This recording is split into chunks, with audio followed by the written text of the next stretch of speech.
Hi, j'espère que vous allez bien. On se retrouve aujourd'hui dans une nouvelle vidéo. Pas comme les autres, je l'avoue, puisqu'aujourd'hui on va parler d'un de mes livres coup de cœur. Vraiment, c'est le meilleur livre sur Terre.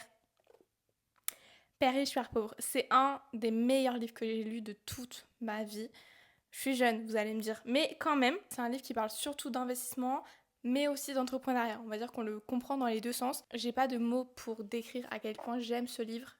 Lisez-le, c'est tout ce que j'ai à dire. Donc aujourd'hui, du coup, je vous ai préparé à l'avance un petit récap de toutes les morales que j'ai pu retenir de ce livre et qui m'ont fait avancer dans ma vie parce que on pourrait croire qu'un livre, c'est un livre banal, mais vraiment, un livre peut littéralement changer votre vie. Que ce soit sur l'entrepreneuriat, sur l'investissement ou même sur la loi d'attraction, ça peut vous aider, mais sur toutes les sphères de votre vie. Alors déjà, première chose, banale, mais que beaucoup n'ont pas encore compris, l'école vous apprend à travailler pour l'argent et pas à le faire travailler pour vous. Ça, c'est vraiment la base du livre et c'est vraiment pas un électrochoc, mais vous avez une autre vision de la vie que vous avez jamais eu auparavant parce que toute votre vie on vous a toujours dit oui mais tu dois aller à l'école, tu dois avoir un bon diplôme pour réussir alors que pas forcément. Concrètement vous l'aurez compris mais on vous apprend à chercher la sécurité dans un CDI, dans un bon diplôme comme je viens de vous dire, dans la retraite et c'est pas la bonne solution. Tant que ton argent dépend de ton temps, tu ne seras jamais libre. Comme je le dis souvent, on n'a que 24 heures dans une journée. Donc imaginons que tu travailles 24 heures, bien que c'est impossible, mais en fait tu vas être bloqué, tu vas avoir un plafond de verre au-dessus de ta tête qui va te dire ah ben non,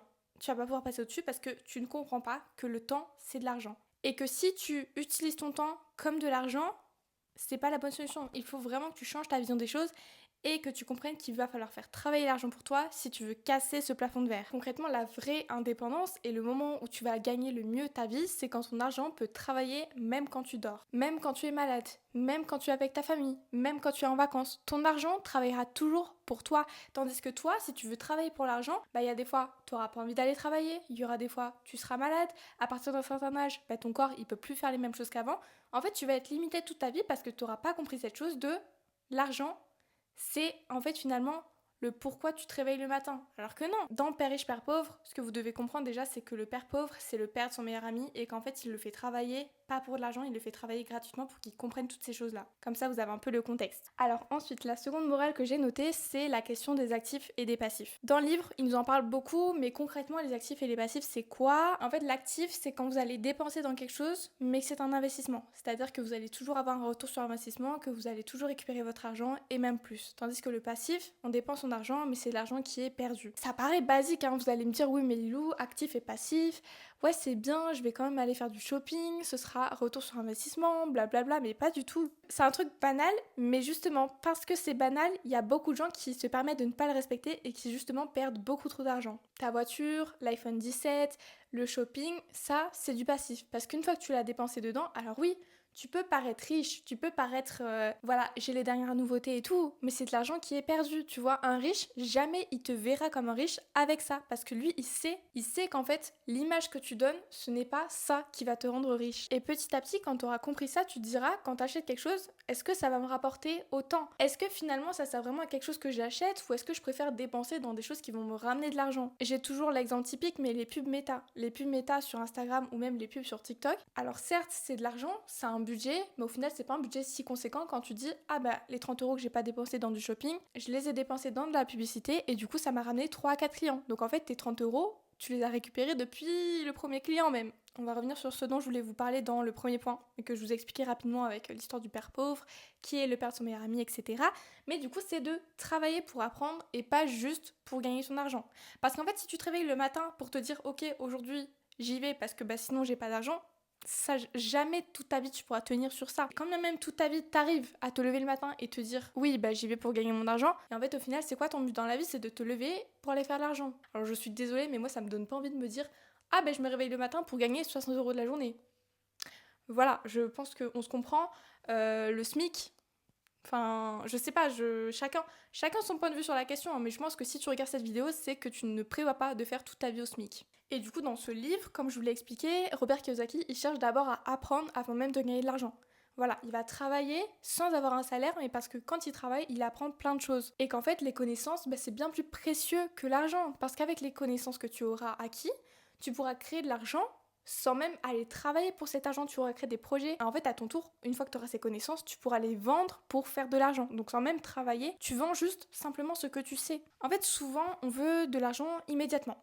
On veut absolument toucher sa paye, on veut absolument, je sais pas, son 13e mois, et c'est pas ça qu'il faut. En fait, il n'y a pas de bonne ou de mauvaise croyance, mais voilà, moi je parle en connaissance de cause, et pour ceux et celles qui me regardent et qui souhaitent devenir entrepreneur, le mieux c'est vraiment de prendre un métier, de prendre des formations, de prendre quelque chose où tu sais que tu vas apprendre d'autres choses, et pas le faire pour le salaire, tu vois, soyons honnêtes.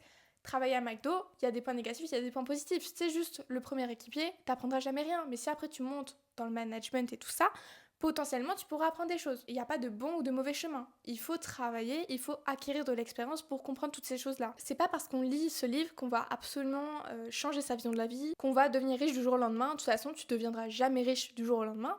Comme je te l'ai déjà expliqué, il faut du temps et de la connaissance pour pouvoir faire de l'argent même quand on dort.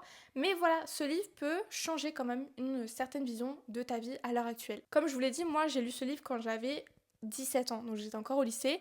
J'avais jamais travaillé de ma vie, mais j'ai toujours eu cette vision-là de me dire, ah, à côté de mon emploi, même si je suis étudiante, même si j'ai un emploi à côté, je veux toujours garder une partie pour m'informer sur l'investissement, pour m'informer sur l'entrepreneuriat et pour voir à l'avenir potentiellement qu'est-ce que j'aimerais créer. Autre vision, l'argent ne te rendra jamais meilleur que tu es à l'heure actuelle. C'est une croyance qu'on voit souvent, mais c'est pas parce que tu as de l'argent que tu vas devenir du jour au lendemain le meilleur sur Terre. Partons du principe que tu es super discipliné à faire ton argent, que tu es 0 ou que tu es 1 million, tu seras toujours discipliné. Mais à l'inverse, partons du principe que tu es désordonné et que tu fais toujours tes projets au dernier moment, à la dernière minute. C'est pas parce que tu as gagné 1 million sur ton premier projet que ton deuxième il sera meilleur que le premier. Tu peux totalement réussir sur le premier sur un coup de chance et rater tous les autres parce que tu n'auras pas compris que sur le premier tu avais été désordonné et tu n'avais pas fait les choses correctement. Avant de vouloir plus d'argent, il faut déjà apprendre à gérer ce que tu as déjà.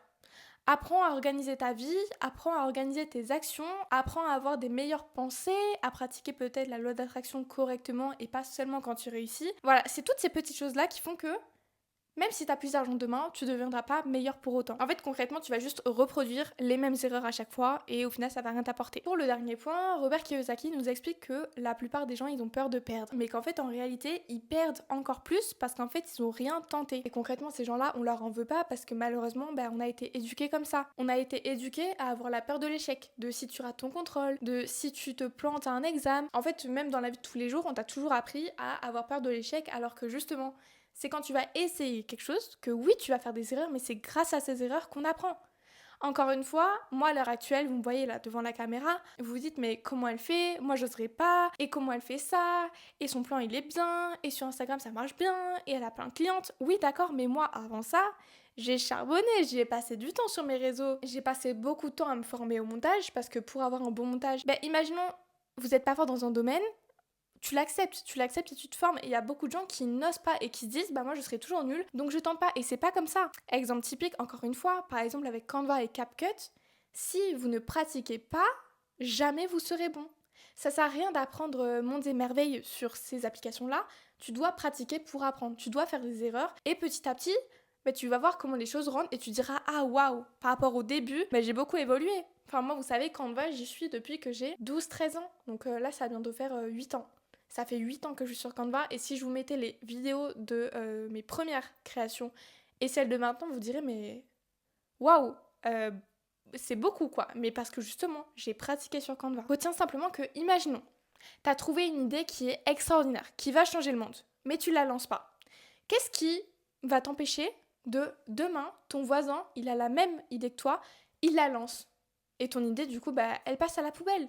Parce que oui, certes, elle sera lancée qu'une fois, mais elle sera lancée, il aura fait le buzz. Il va générer peut-être des milliers de revenus avec un produit que tu as eu en premier, mais que tu n'as pas osé lancer. Et quand bien même tu l'as lancé et que tu as raté, ça ne t'empêche rien d'apprendre de tes erreurs et de relancer ton produit par la suite. Bon, j'espère que cette vidéo vous aura plu et que je vous aurai donné envie de lire le livre. N'hésitez pas à me dire en commentaire si vous allez l'acheter. Et j'espère bien, parce que honnêtement, c'est le meilleur livre. Et c'est le livre à lire si t'es pas motivé, si tu comprends rien à l'investissement, c'est le livre qu'il te faut.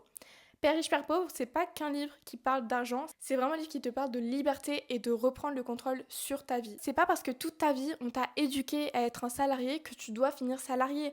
Non, bien au contraire, la plupart on est éduqué pour être salarié, mais il va falloir apprendre à choisir le chemin que toi tu veux. Enfin voilà, c'est tout pour aujourd'hui, j'espère que cette vidéo vous aura plu. N'hésitez pas à vous abonner et à liker cette vidéo, ça me ferait ultra plaisir et au moins je vois que cette vidéo vous a plu. Et nous on se retrouve lundi pour une nouvelle vidéo. Spoiler alert, je vous prévois déjà une nouvelle vidéo sur un autre livre qui m'a beaucoup plu. Donc si ce format vous a plu, n'hésitez pas à me le dire et nous on se retrouve la semaine prochaine. Des bisous!